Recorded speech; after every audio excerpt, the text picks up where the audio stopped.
আমি আমটা গ্রেট করে নিব।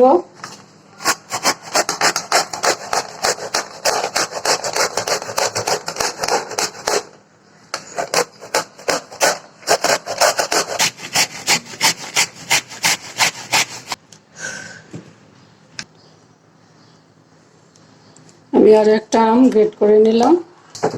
কিছু আম আমি গ্রেট করে নিছি, আর এখানে কিছু আম ভাজির মতো কুচি করে নিছি। লবণটা মেখে রেখে দিব, তাহলে টকটা উঠে আসবে।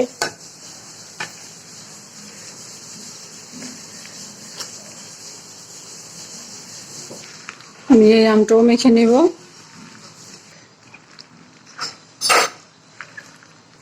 এখন একটু রেস্টে রেখে দিব। আমার টক পানিটা বের হয়ে আসছে, আমি আর একটু কষতে নিব। এখন ধুয়ে সেঁকে নিব। আসসালামু আলাইকুম, welcome back to my channel. সম্মানিত ভিউয়ার্স, আজ আমি তৈরি করব ঝটফট কাঁচা আমের ভর্তা। দেখুন, আমি এখানে আমটাকে এটা আমি গ্রেট করে নিছি চিকন গ্রেটার দিয়ে, আর এটা আমি একটু মোটা কুচি করে নিছি। আমি আমটাকে কেটে তারপরে দুইটা, এইটা এবং এটা দুইটা আমি লবণ দিয়ে কতক্ষণ মাখিয়ে রাখছিলাম। তারপর ভালো পানি দিয়ে ধুয়ে সেঁকে নিয়ে আসছি।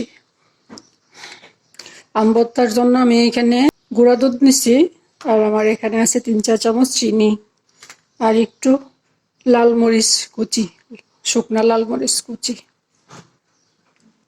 এখানে তরল দুধও দেওয়া যায়, তরল দুধটা দিলে একটু পানি উঠে আসে, সেজন্য আমি গুঁড়া দুধটা নিচ্ছি।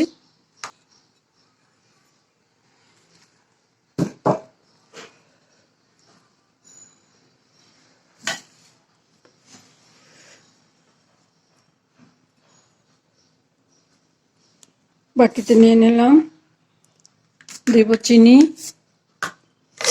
দিব গুঁড়া দুধ, লবণ তো আমি আগেই মাখিয়ে রাখছিলাম, লবণ এখন আমি আর দিব না।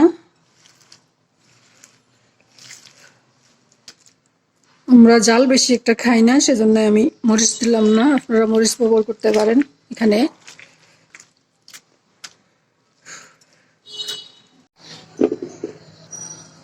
দেখুন, এই যে দেখুন ভিউয়ার্স, আমি ঝটপট তৈরি করে ফেললাম দুধ দিয়ে কাঁচা আমের ভর্তা। এটা খেতে খুবই সুস্বাদু হয়, এটা দুধ দিলে অনেক বেশি মজা লাগে। এই ভর্তাটা আপনারা করে খেয়ে দেখবেন।